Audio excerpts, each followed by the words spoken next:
देश के स्ट्रीट वेंडरों के व्यापार को आर्थिक रूप से सहायता देकर छोटे छोटे व्यापार को बढ़ावा देने वाली प्रधानमंत्री की महत्वाकांक्षी योजना स्वनिधि योजना को बढ़ावा देने के लिए हर संभव प्रयास किए जा रहे हैं। इसी क्रम में बिहार के मुजफ्फरपुर में स्वनिधि महोत्सव का आयोजन किया गया। दरअसल कोरोना काल के दौरान सबसे अधिक कष्ट अब छोटे व्यापारियों को हुआ था।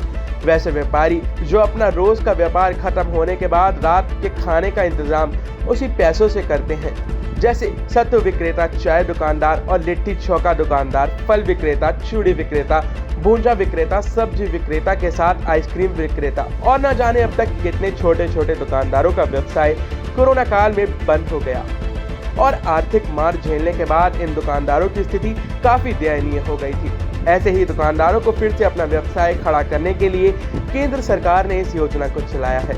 2000 से 50,000 रुपए तक कर्मश कर्ज देने की सुविधा प्रदान करने के अलावा यह योजना इन स्ट्रीट वेंडरों के लिए काफी महत्वपूर्ण है और इनकी जिंदगी को पुनर्वासित करने में काफी सहायक है। और इसे लेकर के मुजफ्फरपुर नगर निगम द्वारा आयोजित किए गए इस महोत्सव का उद्घाटन करते हुए बिहार के उप मुख्यमंत्री तारकिशोर प्रसाद ने दीप जलाकर किया और इस अवसर पर तारकिशोर प्रसाद ने बताया कि स्ट्रीट वेंडरों को अपना व्यवसाय फिर से शुरू करने में इस योजना के द्वारा काफी मदद मिली है। स्ट्रीट वेंडर्स आत्मनिर्भर निधि, जिसे कि हम सब स्वनिधि योजना भी कहते हैं, आज़ादी के 75 वर्ष के पूरा होने पर अमृत महोत्सव के इस अवसर पर इस योजना से निमित्त एक कार्यक्रम आज मुजफ्फरपुर नगर निगम के तत्वावधान में आयोजित किया गया है। और यह योजना जो हमारे स्ट्रीट वेंडर्स हैं या समाज का ऐसा तबका है जो फल, सब्जी, दूध और इस तरह की कई चीज़ें बेचकर अपने परिवार को पोषित करता है, अपना जीविकोपार्जन करता है, उसके लिए बैंकों के द्वारा उन्हें 10,000 प्रथम ऋण के रूप में, फिर उस ऋण को वापस करने पर 20,000 रुपया एवं उसको वापस करने पर 50,000 रुपया ऋण की राशि उन्हें दी जाती है।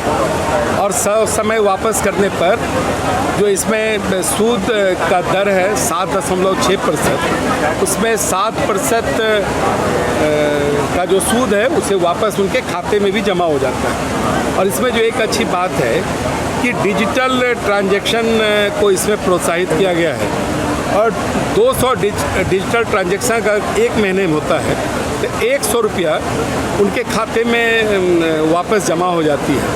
तो यह योजना काफ़ी सफल भी हुई है। हमारा प्रयास है कि बिहार के सभी स्थानों पर यह योजना सफल हो, क्योंकि माननीय प्रधानमंत्री जी ने जिन संकल्पों को लिया है कि भारत के विकास के लिए, और उनकी जो योजना है कि आगामी जो ये 25 वर्ष है, ये 25 वर्ष भारत का एक स्वर्ण वर्ष के रूप में जाना जाए।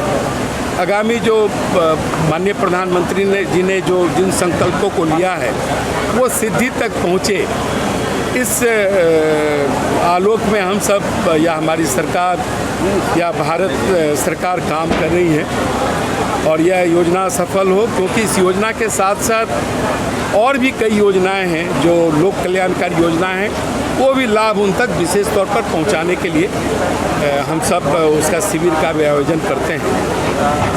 उम्मीद करते हैं कि यह योजना सफल होगी और यह महोत्सव कहीं न कहीं समाज का जो निम्न मध्य वर्ग है और या मध्य वर्ग है उसको कहीं न कहीं एक संबल प्रदान करे, ताकत। स्वनिधि योजना कोरोना काल में तो बहुत परेशानी हुई थी, फिर से स्वनिधि पीएम योजना की लाभ उठाया, फिर से अपना धंधा शुरू किया। धंधे से बहुत फिर फ़ायदा हुआ। फिर 10,000 चुकाने के बाद फिर मैंने 20,000 रुपया लिया और वो फिर चुकाने के बाद फिर मिलेगा। इसके लिए भारत सरकार का बहुत बहुत धन्यवाद। परेशानी तो बहुत कुछ हुई थी, वो तो सभी के दिख रहा, सभी को हुई थी।